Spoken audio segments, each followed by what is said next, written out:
Good morning बच्चों, how are you. बच्चों, आज के लेक्चर में हम बात करेंगे प्लांक के क्वांटम सिद्धांत की।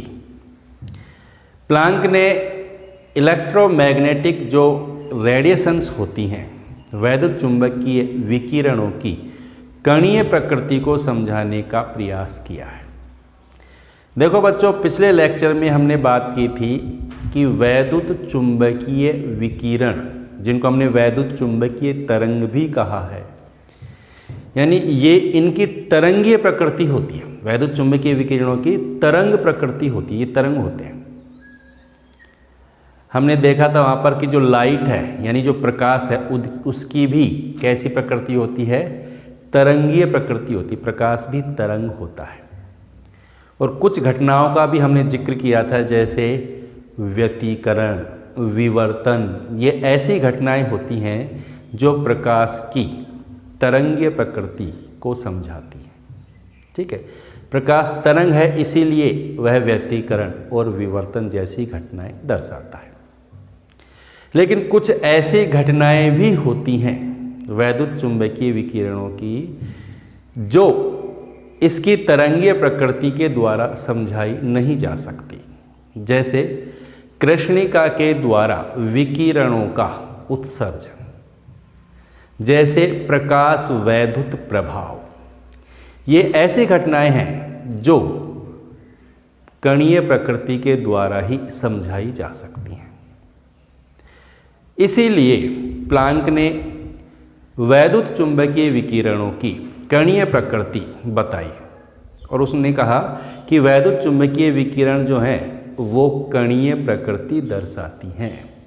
और इस सिद्धांत के द्वारा, कृष्णिका के द्वारा विकिरणों का उत्सर्जन और प्रकाश वैद्युत प्रभाव को समझाया गया। इन दोनों घटनाओं का जिक्र हम नेक्स्ट वीडियो में करेंगे। ठीक है, आज के वीडियो में हम बात करेंगे केवल प्लांक के क्वांटम सिद्धांत की। देखो, प्लांक ने बताया कि किसी भी गर्म वस्तु से जब विकिरणों का उत्सर्जन होता है तो विकिरणों का लगातार उत्सर्जन नहीं होता है। विकिरणें छोटे छोटे पैकेट्स के रूप में बाहर निकलती हैं। ठीक है, तो प्लांक ने अपने सिद्धांत में पहली बात क्या बताई कि किसी गर्म वस्तु के द्वारा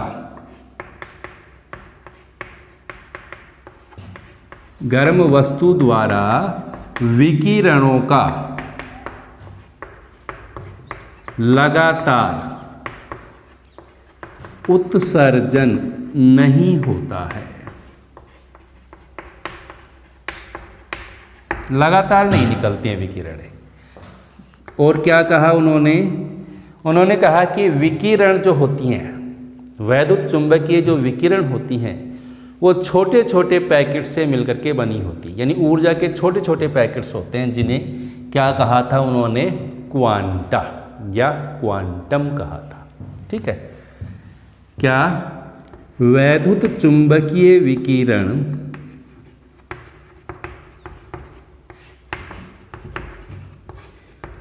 ऊर्जा के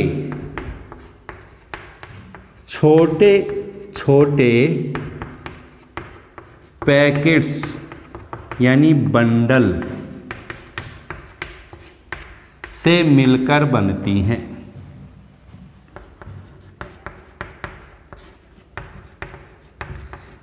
जिन्हें क्या कहते हैं, जिन्हें क्वांटम या क्वांटा कहा जाता है। ठीक है, समझ में आ गई बात कि जो वैद्युत चुंबकीय विकिरण जब उत्सर्जित होती हैं किसी गर्म वस्तु से, तो क्या निकलते हैं, ऊर्जा के छोटे छोटे छोटे पैकेट्स निकलते हैं। जैसे मान लीजिए ये कोई गर्म वस्तु है, ये हॉट बॉडी है कोई, अब इससे विकिरणें उत्सर्जित हो रही है। तो जब विकिरण उत्सर्जित होती हैं तो लगातार विकिरण उत्सर्जित नहीं होती हैं। क्या होता है, ऊर्जा का एक पैकेट निकलता है, फिर ऊर्जा का दूसरा पैकेट निकलता है, फिर ऊर्जा का तीसरा पैकेट निकलता है, फिर ऊर्जा का चौथा पैकेट निकलता है, फिर पांचवा पैकेट निकलता है, फिर इस तरह ऊर्जा पैकेट्स के रूप में बाहर निकलती है, ठीक है। और ये ऊर्जा के पैकेट्स क्या कहलाते हैं? क्वांटम या क्वांटा कहलाते हैं। तो इस तरह ऊर्जा छोटे छोटे पैकेट्स के रूप में पाई जाती है, ठीक है। या हम कह सकते हैं वैद्युत चुंबकीय विकिरण इन छोटे छोटे पैकेट यानी कणों से मिलकर के बनते हैं। ये कणीय प्रकृति होती है किसकी? वैद्युत चुंबकीय विकिरण की, ठीक है। और क्या कहा उन्होंने कि ये ऊर्जा के जो पैकेट्स हैं इनकी ऊर्जा निर्भर करती है किस पर? विकिरण की आवृत्ति पर, ठीक है। जो क्वांटा है इसकी ऊर्जा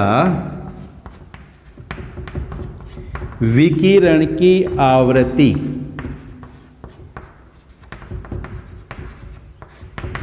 के समानुपाती होती है, ठीक है।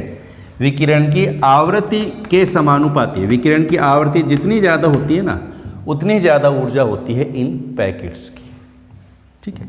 ऊर्जा E समानुपाती है किसके? विकिरण की आवृत्ति। आवृत्ति को हम किससे लिखते हैं? न्यू से। तो E समानुपाती होती है किसके? न्यू के। या हम कह सकते हैं E बराबर हो गया H न्यू के, ठीक है। तो ये है क्वांटा की ऊर्जा जो किसके बराबर हो गई? H न्यू के। H क्या है यहाँ पर? प्लांक स्थिरांक, ठीक है।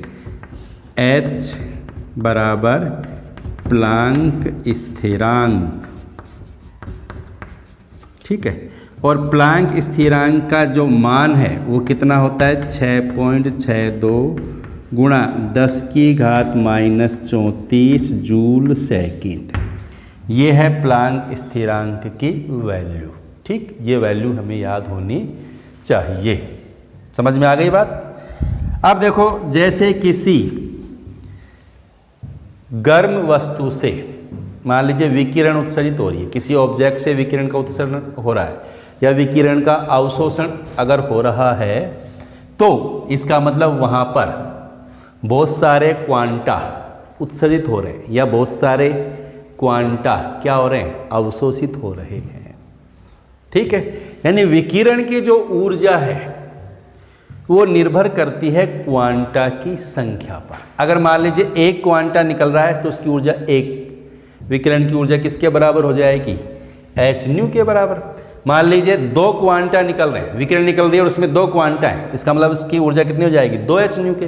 3 क्वांटा निकल रहे हैं तो 3H न्यू के। 4 क्वांटा निकल रहे हैं तो 4H न्यू के। 5 क्वांटा निकल रहे हैं तो 5H न्यू के हो जाएगी विकिरण की ऊर्जा, ठीक है। तो किसी भी वस्तु से उत्सर्जित होने वाली विकिरण की ऊर्जा या अवशोषित होने वाली विकिरण की ऊर्जा क्वांटा की ऊर्जा का बहुगुणज होती है, ठीक है।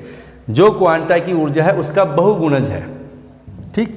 मान लीजिए एक क्वांटा है तो H न्यू, अगर 2 क्वांटा हो गए तो विकिरण की ऊर्जा कितनी हो जाएगी? 2H न्यू के। ये किसकी ऊर्जा की बात कर रहे हैं हम? विकिरण की ऊर्जा की, ठीक है। विकिरण में 2 क्वांटा है तो 2H न्यू हो जाएगी। यदि विकिरण में 3 क्वांटा है तो ऊर्जा कितनी हो जाएगी? 3H न्यू के। विकिरण में 4 क्वांटा है तो ऊर्जा कितनी हो जाएगी? 4H न्यू के। ये हो जाएगा ना। अगर विकिरण में n क्वांटा है, कितने हैं? n, तो ऊर्जा हो जाएगी NH न्यू के बराबर। समझ में आ गई बात? ठीक है, ये क्लियर हो जाना चाहिए। जैसे किसी भी गर्म वस्तु से विकिरण का उत्सर्जन हो रहा है तो हमें पता है वहाँ पर क्या उत्सर्जित हो रहे हैं? बहुत सारे क्वांटा। अब कितने क्वांटा उत्सर्जित हो रहे हैं उनकी संख्या क्या मान ली हमने? n, और उसको गुणा कर देंगे हम किससे? एक क्वांटा की ऊर्जा से, जो कितनी होती है? H new. ठीक है, तो विकिरण की ऊर्जा बराबर हो जाएगी NH न्यू। n का मतलब क्या है यहाँ पर? क्वांटा की संख्या। H क्या है? Planck constant. न्यू क्या है? आवृत्ति। क्लियर?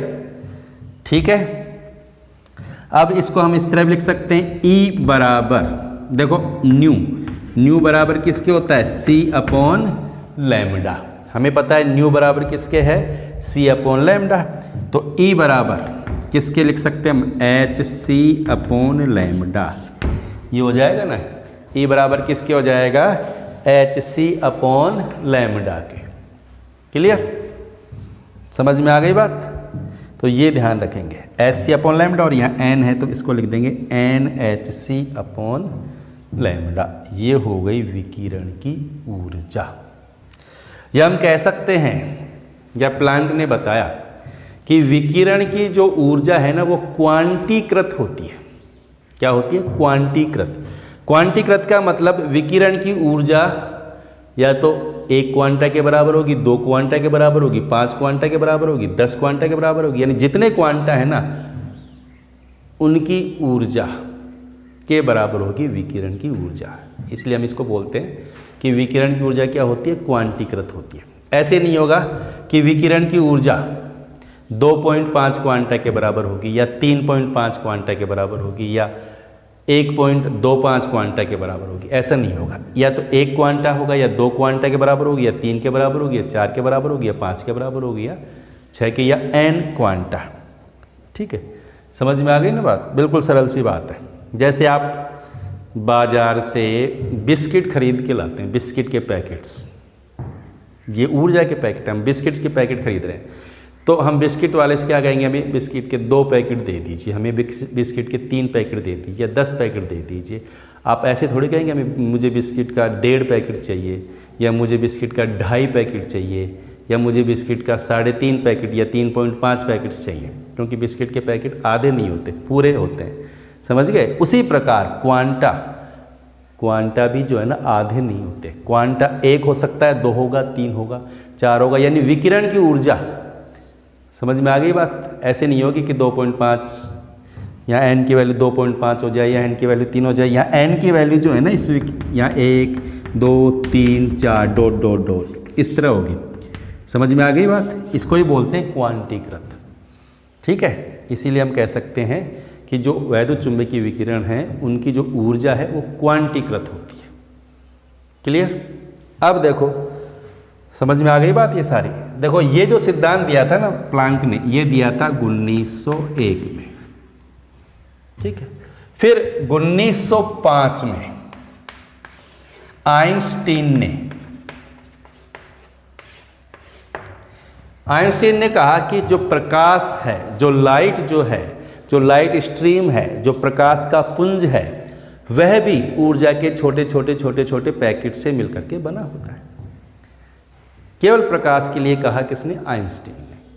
और ऊर्जा के जो पैकेट्स होते हैं उन्हें क्या कहा उसने, फोटोन। प्रकाश की बात कर रहे हैं हम यहाँ पर। अगर प्रकाश है तो ऊर्जा के जो छोटे छोटे पैकेट्स हैं वो क्या कहलाते हैं, फोटोन। प्रकाश भी एक वैद्युत चुंबकीय विकिरण ही होता है। लेकिन अगर हम स्पेशल प्रकाश की बात करते हैं तो ऊर्जा के ये छोटे पैकेट्स क्या कहते हैं, इनको फोटोन कहते हैं। और फोटोन की ऊर्जा भी किसके, आवृत्ति के क्या होती है, समानुपाती। यानी फोटोन की ऊर्जा E बराबर किसकी होती है, h न्यू के ही होती है। ये बात किसने कही, आइंस्टीन ने। यानी आइंस्टीन ने प्लांक के इस सिद्धांत को माना। ठीक। फिर आइंस्टीन ने प्रकाश के लिए स्पेशल कहा कि प्रकाश भी ऊर्जा के छोटे छोटे पैकेट से ही मिलकर के बनता है। प्रकाश और ऊर्जा के छोटे छोटे पैकेट्स फोटोन कहलाते हैं और इनकी ऊर्जा E बराबर होती है h न्यू के। ठीक है, इस तरह प्लांक ने प्रकाश की, या हम कह सकते हैं वैद्युत चुंबकीय विकिरण की कणीय प्रकृति को समझाया। समझ में आ गई ना बात, समझ में आ गया। इनका कहने का मतलब क्या है कि प्रकाश जो है ना वो छोटे छोटे पैकेट से मिलकर के बने। प्रकाश के छोटे छोटे कण होते हैं, पार्टिकल्स होते हैं प्रकाश के। अब ये पार्टिकल्स, बहुत सारे पार्टिकल एक साथ निकलते हैं, बहुत तेज स्पीड से निकलते हैं, तो हमें लगता है कि विकिरण तरंग के रूप में जा रही है। ठीक है, जैसे नल से पानी निकलता है, नल तेज नल चलाएंगे तो पानी एक साथ आता है, लेकिन नल को धीरे करेंगे, बिल्कुल धीरे कर देंगे तो ड्रॉप आती है। एक ड्रॉप आ गई, फिर दूसरी ड्रॉप आ गई, फिर तीसरी ड्रॉप आ गई, फिर चौथी ड्रॉप आ गई, फिर 5वीं ड्रॉप आ गई। तो वो धीरे करने से हमें ड्रॉप वाइज पता चलता है, लेकिन जब हम तेज़ करते हैं तो ड्रॉप बहुत तेज़ी से आती है, तो हमें लगता है कि पानी जो है ना वो सतत रूप से आ रहा है, लेकिन वास्तव में उसमें भी क्या आ रही है, ड्रॉप वाइज ही आता है। सेम इसी प्रकार ये है कि विकिरणों से ये जो फोटोन है, ये जो क्वांटा है, इनका उत्सर्जन तेज गति से होता है, ये बहुत जल्दी बाहर निकलते हैं। इसलिए हमें लगता है कि ऊर्जा क्या है, सतत है, लगातार निकल रही है, जबकि ऐसा नहीं है। ऊर्जा तो पैकेट्स के रूप में निकलती है। जो किसने कहा? प्लांक ने कहा। क्लियर हो गया प्लांक का सिद्धांत? समझ में आ गया सबको? सबको याद हो जाना चाहिए प्लांक क्वांटम सिद्धांत। अब ये जो फॉर्मूलाज आए हैं इसमें, ये जो सूत्र आए हैं, इन पे आधारित हम कुछ न्यूमेरिकल्स को क्या करेंगे, सोल्व करेंगे। बिल्कुल सरल न्यूमेरिकल्स हैं, ध्यान से देखेंगे समझ में आ जाएंगे। ठीक है, इनको नोट करेंगे आप।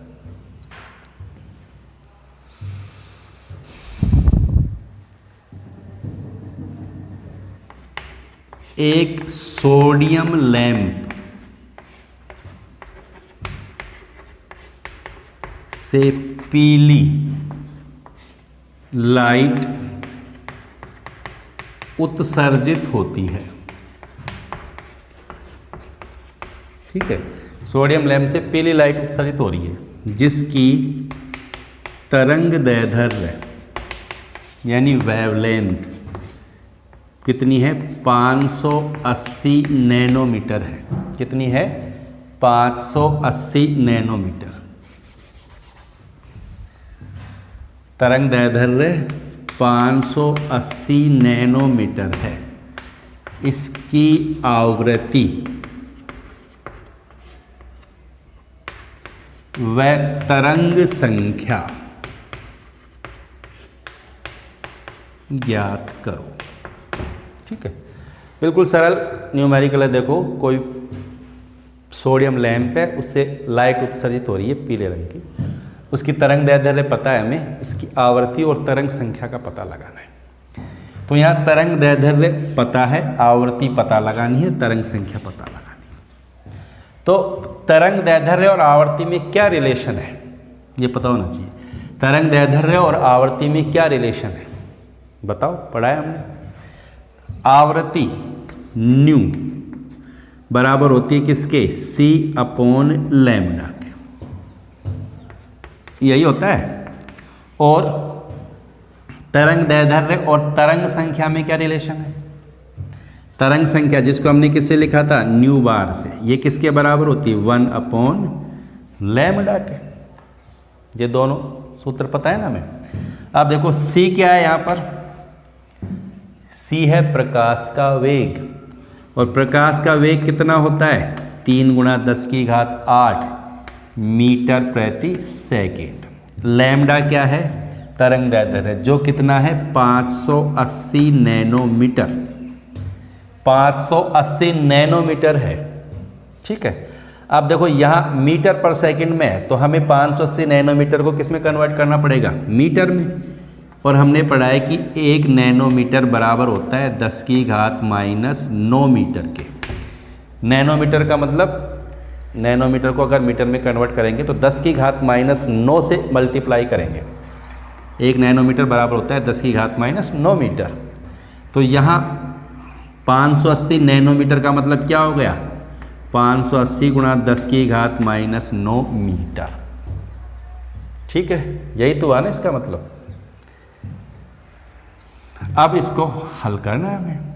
अब इसको हल कर देंगे, कर देंगे, चलो कर दो। आगे गुणा भाग तो कर ही देंगे ना सब। कैसे करेंगे? चलो मैं थोड़ा सा और हल कर देता हूँ इसको।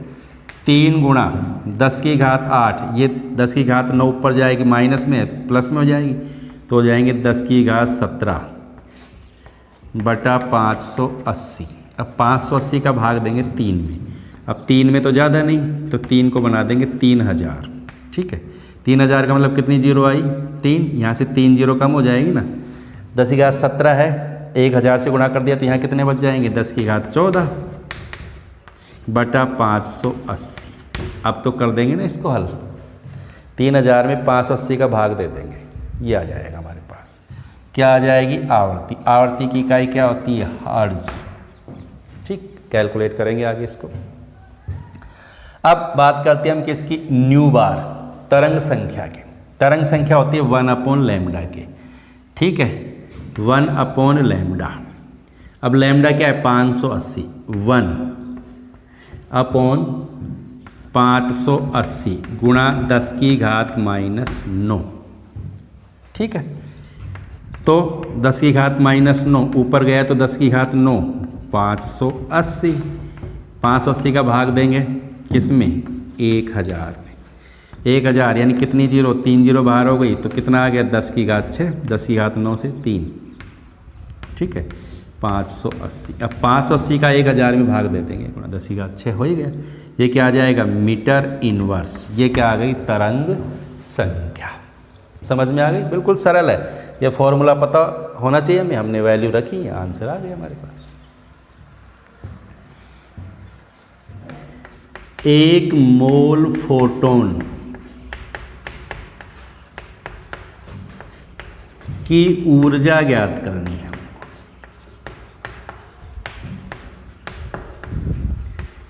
जिसकी आवृत्ति 5 गुणा 10 की घात 14 हर्ट्ज है। ठीक है, आवृत्ति दी हुई है और फोटोन की ऊर्जा पूछी जा रही है। फोटोन क्या पता लगाएंगे हम, ऊर्जा। कितने फोटोन की, 1 मोल फोटोन। फोटोन की ऊर्जा कितनी होती है,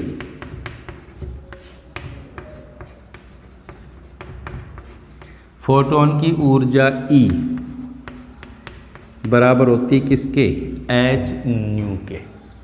यही होता है। अब हम किसकी ऊर्जा पता लगाएंगे, 1 मोल फोटोन की।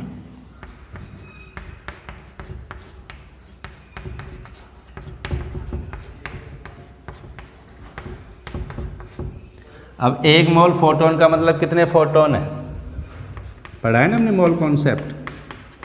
1 मोल फोटोन का मतलब क्या हो गया, 6.02 गुणा 10 की घात 23 फोटोन। यही होगा 1 मोल का मतलब। तो 1 मोल फोटोन की ऊर्जा का मतलब इसको किससे गुणा कर देंगे, 6.02 गुणा 10 की घात 23 h न्यू।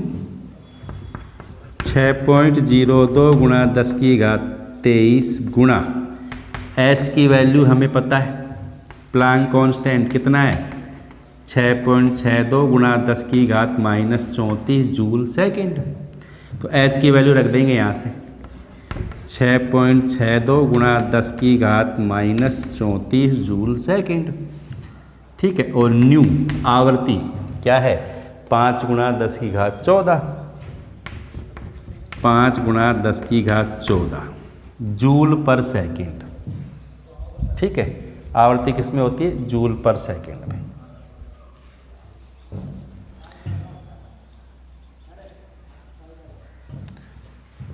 पाँच गुणा, ठीक। अब इनको हम कर देंगे हल। हल कर दो, 10 की घात 23 और 10 की घात 14 कितने हो जाएंगे, 10 की घात 37 और यहाँ है 10 की घात -34। तो 10 की घात 37 में से -34 को कम कर देंगे तो 10 की घात 3 आ जाएगी ना, समझ गए। 23 और 14 37, ये तो हो गए प्लस के, माइनस के 34, तो बच गया 10 की घात 23। अब 6.02 गुणा 6.62 गुणा 5, 6.02 गुणा 6.62 गुणा 5, इन सबको मल्टीप्लाई कर देंगे तो आ जाएगी हमारे पास 1 मोल फोटोन की ऊर्जा। और ऊर्जा किस में आएगी, ये जूल में। ठीक है, समझ में आ गई बात।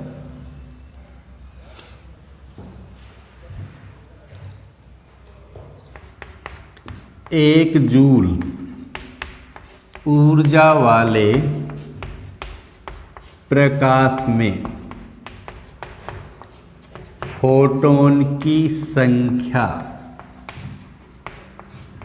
ज्ञात करो। एक जूल ऊर्जा वाले प्रकाश में फोटोन की संख्या पता लगानी है। तरंग दैर्ध्य दे रखी है इसकी, तरंग दैर्ध्य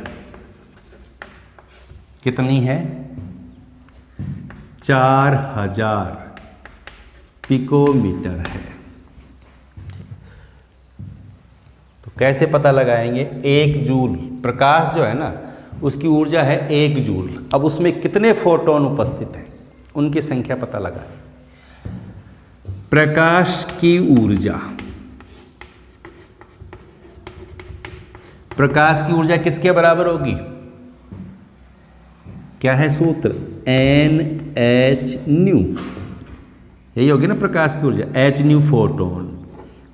n का मतलब क्या है? फोटोन की संख्या। ये तो है फोटोन की संख्या, ये हो गया प्लांक कांस्टेंट और ये हो गई आवृत्ति। तो प्रकाश ऊर्जा बराबर होती है Nhν। तो हमें n की वैल्यू पता लगानी है और प्रकाश की ऊर्जा कितनी दी हुई है? 1 जूल। ठीक है, तो प्रकाश की ऊर्जा तो हो गई 1 जूल।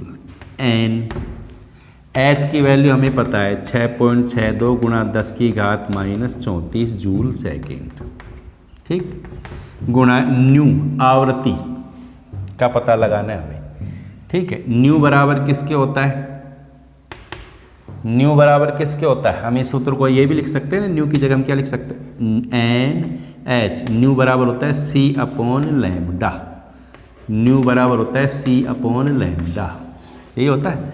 तो यहाँ न्यू की जगह हमने लिख दिया C/λ। ठीक, तो ये हो गया NH। अब C क्या है? प्रकाश का वेग, और C का मान कितना होता है? 3 गुणा 10 की घात 8 मीटर प्रति सेकंड। तो यहाँ C की वैल्यू रख देंगे 3 गुणा 10 की घात 8 मीटर प्रति सेकंड। ठीक, बटा लैम्डा। लैम्डा कितना है? 4000 पिकोमीटर। अब ये पिकोमीटर में है जबकि यहाँ मीटर में है, तो पिकोमीटर को मीटर में कन्वर्ट करते हैं। इसका मतलब कितने से गुणा कर देंगे? 10 की घात -12। 1 पिकोमीटर बराबर होता है किसके? 10 की घात -12 मीटर के। तो इसका मतलब 4000 पिकोमीटर का मतलब क्या हो गया? 4000 गुणा 10 की घात -12 मीटर। क्लियर? अब हमें पता क्या लगानी है? इस n की वैल्यू पता लगानी है हमें। अब n की वैल्यू कैसे पता लगाएंगे? n, ठीक है, इस n की वैल्यू पता लगाएंगे तो ये इससे गुणा हो जाएंगी ना, क्या हो जाएगा? 4000 गुणा 10 की घात -12। ठीक, और ये सारी वैल्यू आ जाएंगी इसके भाग में, तो क्या आ जाएगा? 6.62 गुणा 10 की घात -34 गुणा 3 गुणा 10 की घात 8, यही हो जाएगा। अब देखो 10 की घात -34 और 8 कितने हो गए?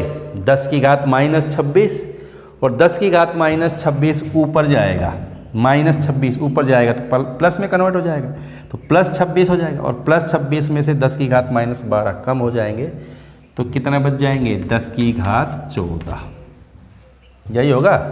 दोबारा देखो 10 की घात -34, 10 की घात 8, 8 गए तो बच गए -26, -26 ऊपर चले जाएंगे। ठीक, प्लस में कन्वर्ट हो जाएंगे तो प्लस के 26 माइनस के 12 बच जाएंगे प्लस के 14। यहाँ कितने हैं? 4000 अपॉन 6.62 गुणा 3, 6.62 गुणा 3 कर दें इसको हल। 4000 गुणा 10 की घात 14, इसको गुणा करेंगे तो कितना आ जाएगा? 3 दूनी 6, 6 तिया 18 और 6 तिया 18 1 19, यानी 19.86 ये आ गए। 19.86 आ गए, जिसको राउंड फिगर में मैं कितना मान लूँ? 20 मान सकते हैं ना। 19.8 से राउंड फिगर में 20 लिख सकते हैं इसको। ठीक है, तो 20 मान लेंगे तो 0 से 0 गया, 2 दूनी 4। ठीक, तो क्या आ जाएगा आंसर हमारे पास? 2। कितनी जीरो है? 1 2, तो 2 गुणा 2 0 हो गई ना, तो कितना हो जाएगा ये? 10 की घात 16। ये क्या आ गई? किसकी संख्या आ गई? ये फोटोन की संख्या आ गई। 2 गुणा 10 की घात 16 फोटोन आ जाएंगे। ठीक है, समझ गए? नोट करो समझ करके।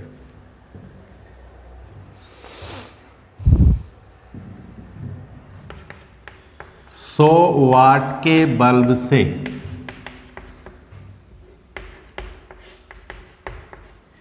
उत्सर्जित एक वर्णी प्रकाश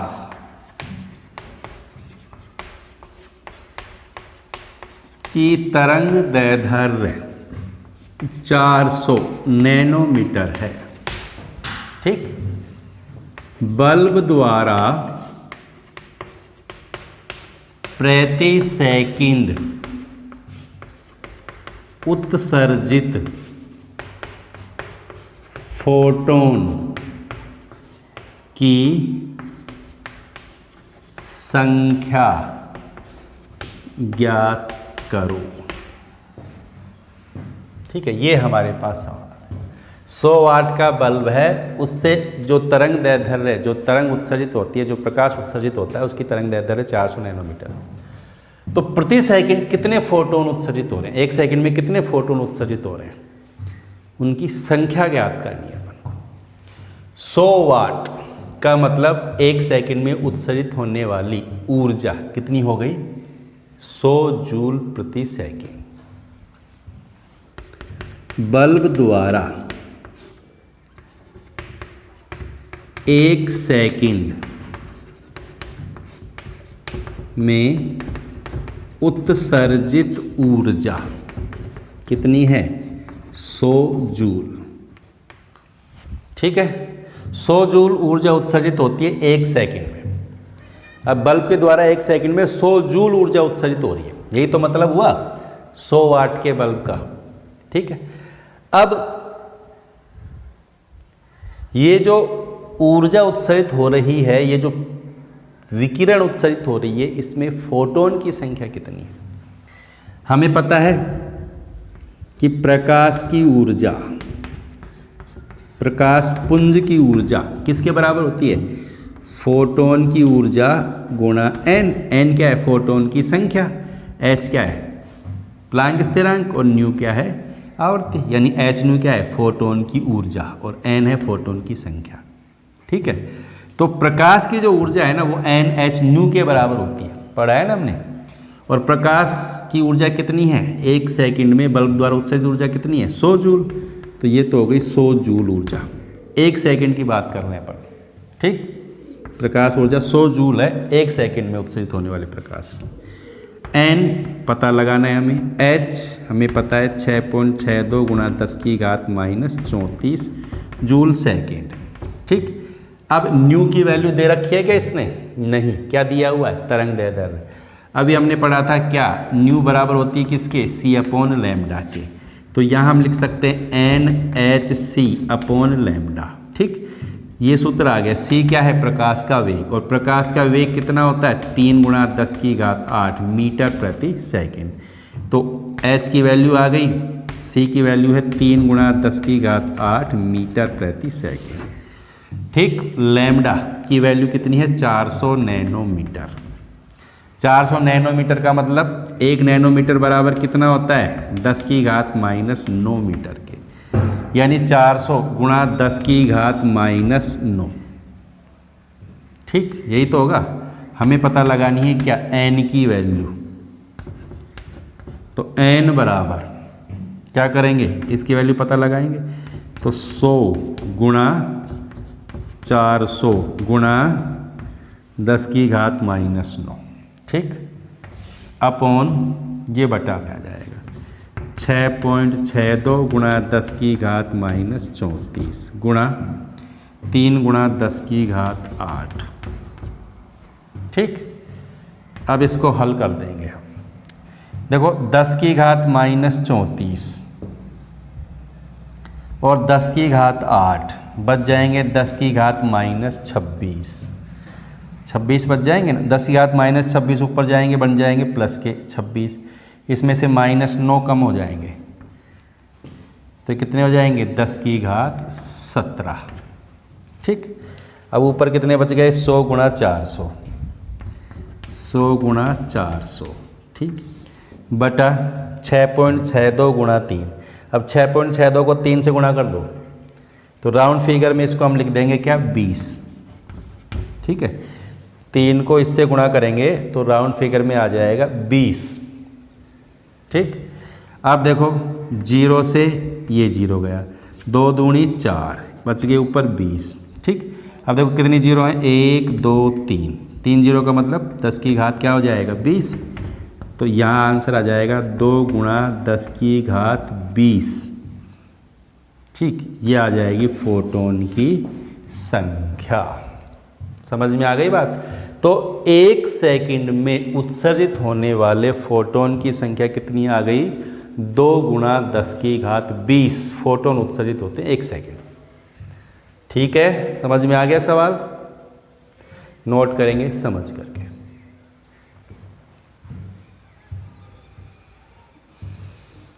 ठीक है, आज जो हमने पढ़ा है वो आपको समझ में आ गया होगा। प्लांक का क्वांटम सिद्धांत बहुत इम्पोर्टेंट है। ठीक, ये हमें बोर मॉडल को समझने में सहायक सिद्ध होगा। ठीक है, जिसने भी चैनल को अभी सब्सक्राइब नहीं किया है उन्हें चैनल को सब्सक्राइब भी करना है, लाइक भी करना है और शेयर भी करना है।